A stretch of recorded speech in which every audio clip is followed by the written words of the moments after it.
Mataas po kasi itong lugar ng papaya guys. Mataas siya. Yan.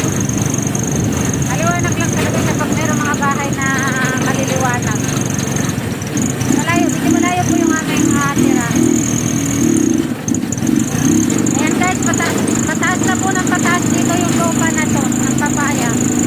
Mataas na parte na to.